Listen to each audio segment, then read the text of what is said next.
Morning world, 9 o'clock in the morning on the 1st of April, and this is not an April Fool's, honest, okay? This is astrology, this is real. Grand Cross time, as I speak, the sun in the sky is exactly, I think, exactly squaring Jupiter to within 10 minutes. And the sun in the sky will conjunct Uranus within the next 24 hours and then square Pluto within the next 48 hours. So we're in a pretty crazy time at the moment, astrologically speaking. And when we're in a crazy time astrologically, I always look at the heliocentric chart as much as the geo. Heliocentric means looking at the sky's map from a sun's perspective as opposed to an earth perspective, which is geo. And often I use heliocentric astrology for non-human influences, for example, geophysical, earthquakes and volcanoes.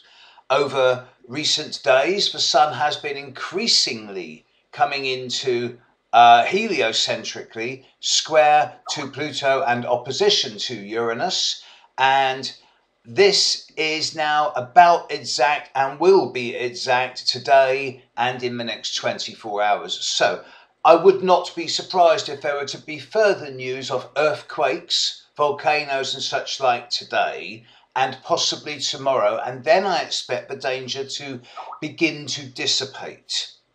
However, when it comes to human influenced earthquakes, I'm looking at the horoscope of Mr. David Cameron, who was born on the 9th of October 1966 in London, and from information I've gathered, I believe his birth time to be 6 a.m, making him a double Libra with the moon in Leo. I've had a look around his chart. David Cameron's in a bit of a weird position because he's got the Old Etonian Boys Club on the right of his party who are trying to put him one way, and he's got the Europeans on the left trying to put him another way, and he's committed to giving a referendum to the public on Europe, come what may, if he is still there in power after the next election.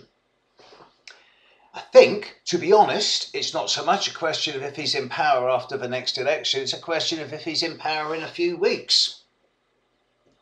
My reason for saying this: his sun is at 15 degrees of Libra.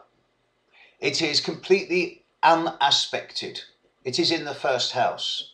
An unaspected sun makes you feel alone. Not lonely, but alone, as if you're on the wrong planet at the wrong time. And in the first house, it can create a very individualistic and self-opinionated bubble. It can.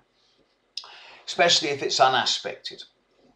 With Uranus opposing his sun over the coming few weeks and Jupiter squaring his sun over the coming few weeks, I suspect a lot of situations that have been brewing and fertilizing in the background since August, September of last year are going to suddenly spring up in his face. And I do anticipate the Grand Cross hitting David Cameron significantly over the coming month, and particularly perhaps in the first 2 weeks of May.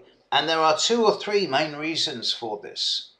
One is that, of course, in May there are European elections, and I do expect UKIP to absolutely rock it. I expect them to really do well. The party that wants to pull England out of out of Europe.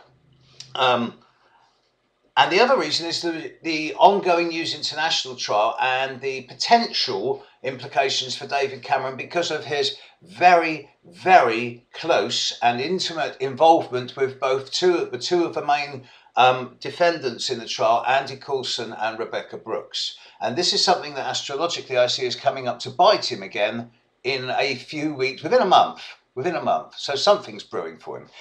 The only other thing is that he's not in a position to be able to really boost himself either. At the moment, he's got Saturn sitting on his Neptune, which is ruling his 6th house of health. So am I seeing him as in a good position to be able to project and promote himself as being someone for the future?